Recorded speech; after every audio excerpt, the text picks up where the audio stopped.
আসসালামু আলাইকুম। আজকে আমি আপনাদেরকে চেপা শুটকির পুলি অথবা বড়া বা পাতুরি যে যেভাবে চেনেন সেটা আমি করে দেখাবো। আমি চেপা শুটকি নিয়েছি, এরকম করে ধুয়ে আঁশগুলি ছাড়িয়ে নিয়ে এরকম করে রেখেছি ধুয়ে। চেপা শুটকি রান্না করতে যা লাগবে: রসুন আমি এরকম করে কিউব করে কেটে নিয়েছি, এরকম করে রসুন, পেঁয়াজ এরকম করে কিউব করে কেটে নিয়েছি, মরিচের গুঁড়ো, হলুদের গুঁড়ো, ওই ধনিয়া গুঁড়ো লাগবে, আর ওখানে জিরা গুঁড়ো লাগবে, আর ওই ইয়ে লাগবে ওই লবণ। ওখানে আমি ওই জিরা গুঁড়োর সাথে আমি লবঙ্গ, ছোট এলাচও দিয়েছি, গুঁড়ো করে একসাথে নিয়েছি। আমি কুমড়া পাতা দিয়ে পুলি বানাবো। পুলি অথবা পাতুরি যেটাই আপনারা চেনেন সেটাই। যে কেউ বলেন কুমড়া পাতার পাতুরি, কেউ বলেন বড়া, অথবা কেউ বলে পুলি, যে নামেই বলেন সেটা যে আমি কুমড়া পাতা দিয়ে করবো। কুমড়া পাতাগুলি আমি ধুয়ে এরকম করে রেখেছি, কুমড়া পাতা দিয়ে আমি বানাবো। এখন আমি কড়াইয়ে তেল দিয়ে দিচ্ছি,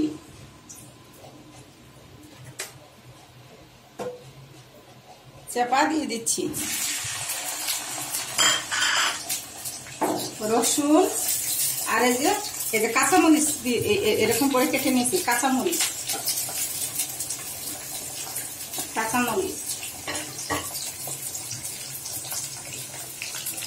মরিচের গুঁড়ো নিয়ে দিচ্ছি,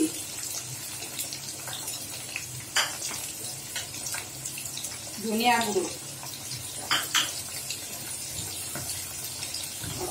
মশলা মিশ্রণ, জিরা গুঁড়ো আর হলুদ গুঁড়ো। এগুলি একটু মশলা বেশি করে নিতে হয়, তাহলে এটা টেস্টটা অনেক বেশি বেড়ে যায়। আর স্বাদ মতো লবণ।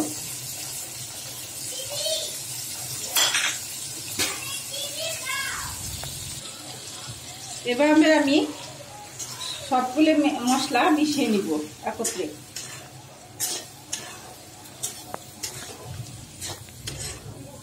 আপনারা এভাবে চেপার পাতুরি রান্না করলে দেখবেন যে কত মজা খেতে। অল্প একটু চেপার পাতুরি দিয়ে ভাত খাওয়া হয়ে যাবে। কুমড়া পাতা দিয়ে বানাইলে, কচু পাতা দিয়েও আপনারা বানাইতে পারেন, ধুন্দুর পাতা দিয়েও বানাইতে পারেন, কেউ লাউ পাতা দিয়েও বানায়, কিন্তু সবচাইতে ভালো হয় কুমড়ো পাতা দিয়ে বানাইলে। আমি কুমড়া পাতা দিয়েই বানাচ্ছি চেপার পাতুরি। এখন আমি পানি দিচ্ছি। এইভাবে আমি অল্প আছে 10 মিনিট নাড়বো, 10 মিনিট ভাজবো। এটাকে ঢেকে ভাজবো, আর কিছুক্ষণ পর পর নেড়ে দিব আমি। আপনারা এরকম করে কিছুক্ষণ পর পর নেড়ে দিবেন। মশলাটা আমি এইভাবে কষিয়ে নিব। যখন হালকা বাদামি কালার হয়ে উঠবে তখন আমি উঠিয়ে ফেলবো। ঢেকে দিচ্ছি আমি। এভাবে আমি মাঝে মাঝে নাড়া দিব, আর 10 মিনিট পর্যন্ত আমি রান্না করব। অল্প আছে রান্না করব। দেখুন 10 মিনিট পর নাড়ার পর এরকম হয়েছে, আর মশলাটাও তেল ছেড়ে দিয়েছে, এখন হয়ে গিয়েছে। এখন আমি চেপা দিয়ে কুমড়া পাতার পাতুরি বানাবো। আর একটা কড়াই আমি বসিয়ে নিলাম। এখন আমি এখানে তেল দিয়ে দিচ্ছি,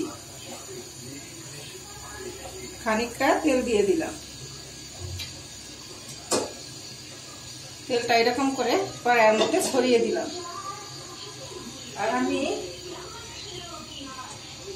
কুমড়া পাতা এরকম করে নিয়ে নিলাম। একটা কুমড়ো পাতা এইভাবে নিলাম, আর একটি কুমড়ো পাতা এইভাবে নিলাম, আর একটা কুমড়ো পাতা দিলাম উপরে। 3টা কুমড়ো পাতা নিলাম আমি। এখন আমি কুমড়া পাতার মধ্যে এই মশলা দিয়ে দিলাম। এখন আমি এভাবে গলে নিব এরকম। এখন দেখুন আমি এভাবে মুড়িয়ে নিচ্ছি, বলে এরকম করে দিয়ে দিচ্ছি।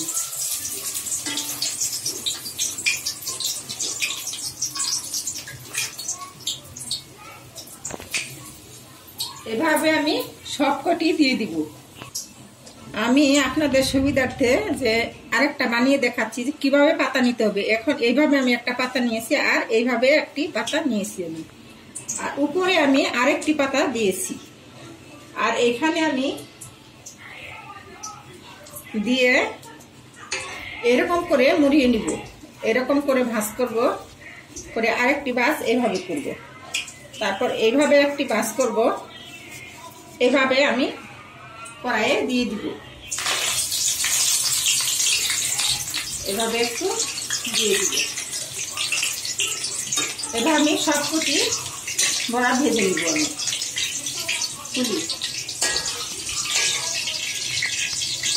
এভাবে আমি দেখুন প্রত্যেকটি উঠিয়ে দিয়েছি, সবকটি গুলি এরকম হয়েছে দেখতে। এখন আমি পাতাগুলির উপর একটু লবণ দিয়ে দিব, যেন পাতাগুলি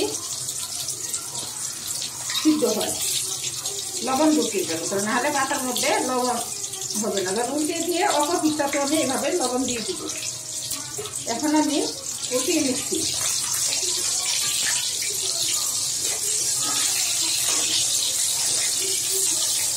এই পাতুরি আপনারা যতদিন রেখে খাইতে পারবেন ভেজে ভেজে, এতই টেস্ট বাড়ে। বুড়ির তরকারির মতো, বুড়ির তরকারি যেরকম ভেজে ভেজে খেলে অনেক গুণ স্বাদ বেড়ে যায়, এই পাতুরিটাও সেরকম ভেজে ভেজে আপনারা যদি 10-12 দিন ভেজে খান তাহলে আরো বেশি এটা স্বাদ বেড়ে যাবে। যত ভাজবে যত এটা কালো গুনার মতো হয়ে যাবে, কালো কালার হয়ে যাবে পাতাগুলি, আর খেতে অনেক টেস্ট হবে। আমি এখন আবার এই পাশেও একটু লবণ দিয়ে দিচ্ছি, এভাবে আমি ভেজে নিব। দেখুন হয়ে গেছে, আপনারা এরকম করে উঠিয়ে নেবেন। আর এক পিস পাতুরি দিয়ে আপনারা ভর পেট খেয়ে উঠতে পারবেন, কারণ আর কোনো তরকারির প্রয়োজন হবে না। এত টেস্ট এটা, আপনারা না খেলে বুঝতেই পারবেন না যে এটা কত মজা। অবশ্যই বাসায় আপনারা ট্রাই করবেন আমি যেভাবে বানিয়েছি পাতুরি।